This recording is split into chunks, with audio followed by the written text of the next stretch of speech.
നമസ്കാരം. RSS മേധാവിയായ മോഹൻ ഭാഗവത് യാത്ര ചെയ്തുകൊണ്ടിരുന്ന വന്ദേ ഭാരത് എക്സ്പ്രസ് ട്രെയിന് നേരെ കല്ലേറുണ്ടായി. ഉത്തർപ്രദേശിൽ വ്യാഴാഴ്ച ഉച്ചതിരിഞ്ഞുണ്ടായ ഒരു സംഭവം ദേശീയ തലത്തിൽ ശ്രദ്ധ നേടി. ഉച്ചയ്ക്ക് ഏകദേശം 3:20 ഹർദോയി ജില്ലയിൽ കൗഡ ഗ്രാമത്തിന് സമീപം ട്രെയിൻ കടന്നുപോകുന്നതിനിടെയാണ് സംഭവം നടന്നത്. ട്രെയിനിന്റെ C4 കോച്ചിലെ ജനൽ ചില്ല് തകർന്നെങ്കിലും മോഹൻ ഭാഗവത് ഉൾപ്പെടെ യാത്രക്കാർക്ക് പരിക്കുകളൊന്നും റിപ്പോർട്ട് ചെയ്തിട്ടില്ല. ട്രെയിൻ ഡൽഹിയിലേക്ക് യാത്ര തുടരുന്നതിനിടെയായിരുന്നു സംഭവം. കല്ല് വന്ന് പതിച്ചതിനെ തുടർന്ന് ട്രെയിനിനുള്ളിൽ നിമിഷങ്ങൾക്കുള്ളിൽ ആശങ്ക നിറഞ്ഞ അന്തരീക്ഷം രൂപപ്പെട്ടു. സുരക്ഷാ ഉദ്യോഗസ്ഥർ ഉടൻ തന്നെ കോച്ച് പരിശോധിക്കുകയും സ്ഥിതിഗതികൾ വിലയിരുത്തുകയും നിയന്ത്രണ വിധേയമാക്കുകയും ചെയ്തു. തുടർന്ന് ട്രെയിൻ സുരക്ഷിതമായി യാത്ര തുടർന്നു. പിന്നീട് മീററ്റിലെത്തിയ മോഹൻ ഭാഗവതിനെ കനത്ത സുരക്ഷയിൽ ശതാബ്ദി നഗറിലെ മാധവ് കുഞ്ചിലേക്ക് മാറ്റി. സംഭവത്തിന് പിന്നാലെ റെയിൽവേ സുരക്ഷാ സേനയും പ്രാദേശിക പോലീസും ചേർന്ന് അന്വേഷണം ആരംഭിച്ചു. പ്രാഥമിക അന്വേഷണത്തിൽ ട്രാക്കിന് സമീപം ചില കുട്ടികൾ ക്രിക്കറ്റ് കളിക്കുകയായിരുന്നുവെന്ന സൂചന ലഭിച്ചിട്ടുണ്ട്. 8 മുതൽ 13 വയസ്സുവരെയുള്ള കുട്ടികളാണ് അവിടെ ഉണ്ടായിരുന്നതെന്നാണ് പോലീസ് വൃത്തങ്ങൾ സൂചിപ്പിക്കുന്നത്. കളിക്കിടെ പന്ത് അടിക്കുന്നതിനിടെ കല്ല് തെറ്റി ട്രെയിനിലേക്ക് പതിച്ചതായിരിക്കാമെന്നാണ് പ്രാഥമിക നിഗമനം.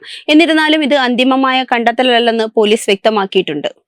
അജ്ഞാതരായ വ്യക്തികൾക്കെതിരെ കേസ് രജിസ്റ്റർ ചെയ്തിട്ടുണ്ട്. സംഭവം പുറത്തു വന്നതോടെ സുരക്ഷാ സംവിധാനങ്ങളിൽ ജാഗ്രത ശക്തമാക്കി.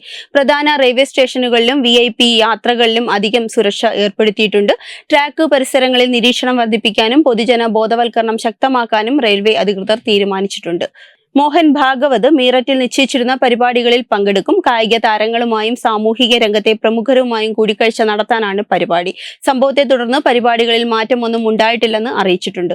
ഇതൊരു യാദൃച്ഛിക അപകടമാണോ അല്ലെങ്കിൽ ഉദ്ദേശപൂർവമായ പ്രവർത്തനമാണോ എന്നത് സംബന്ധിച്ച വ്യക്തത വരാൻ അന്വേഷണം പുരോഗമിക്കുകയാണ്. അതുവരെ റെയിൽവേയും പോലീസും കൂടുതൽ ജാഗ്രത പാലിക്കുകയാണ്. വലിയ ദുരന്തമായി മാറാൻ സാധ്യതയുണ്ടായിരുന്ന സംഭവം ഭാഗ്യവശാൽ പരിക്കുകളില്ലാതെ അവസാനിച്ചെങ്കിലും സുരക്ഷാ സംവിധാനങ്ങളെ വീണ്ടും പരിശോധിക്കേണ്ട സാഹചര്യം സൃഷ്ടിച്ചിരിക്കുകയാണ്. വെബ് ഡെസ്ക് തത്തുമൈ news. Brought you by Kerala AIDS control society. HIV AIDS സംബന്ധമായ സംശയങ്ങൾക്ക് 1097 എന്ന 24 മണിക്കൂറും പ്രവർത്തിക്കുന്ന ടോൾ ഫ്രീ നമ്പറിലേക്ക് വിളിക്കുക.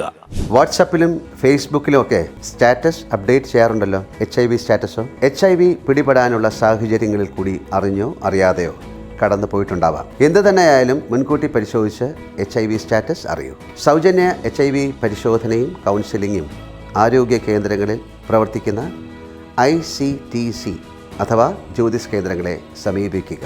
നിങ്ങളുടെ സ്റ്റാറ്റസ് എന്തായാലും വിവരങ്ങൾ രഹസ്യമായി സൂക്ഷിക്കുന്നതായിരിക്കും.